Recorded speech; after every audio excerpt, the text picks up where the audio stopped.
Have you been involved in other home eviction cases, or? Yeah, I've been involved with Occupy Fights foreclosures since inception, and we fought for directly, as far as home occupations go, about a half dozen houses. As far as cases that haven't necessarily gotten this far, we're well over 20 now.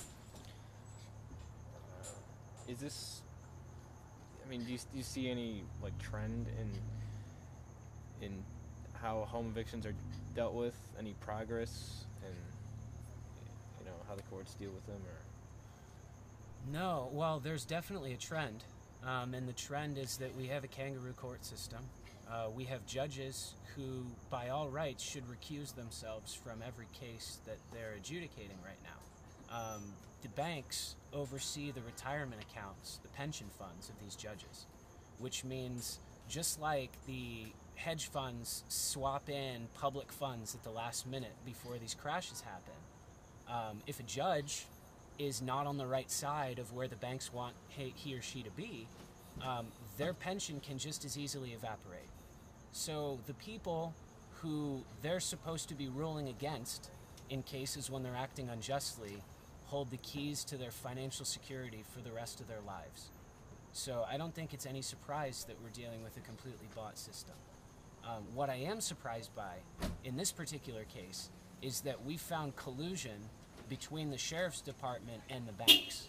And to me, that was a stunning development.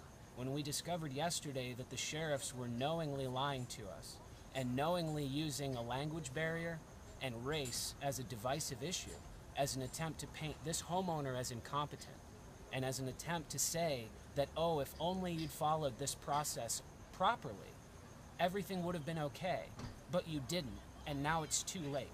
Well, the problem is she did.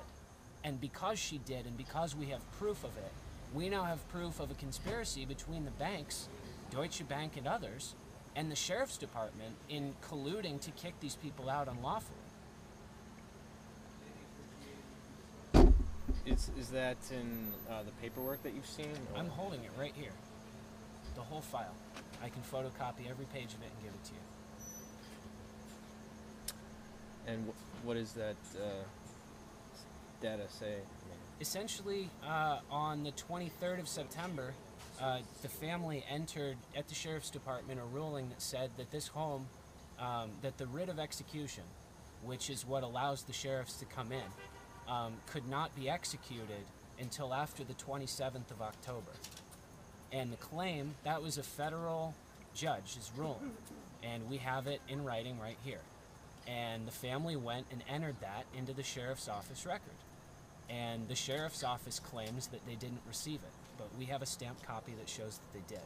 And that means that the entire eviction that was carried out was completely fraudulent.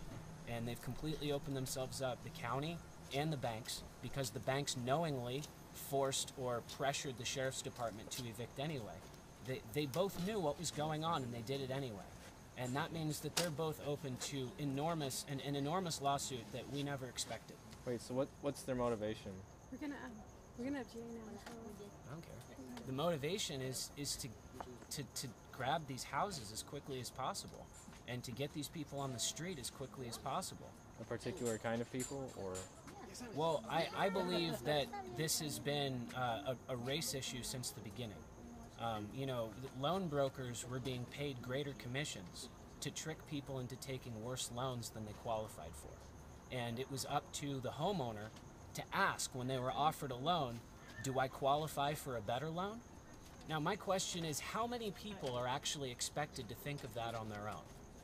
And when you don't speak English, how easy is it for you to be talked into a worse loan than you qualify for? I believe that the language barrier has been used at every opportunity to defraud multicultural homeowners as much as possible.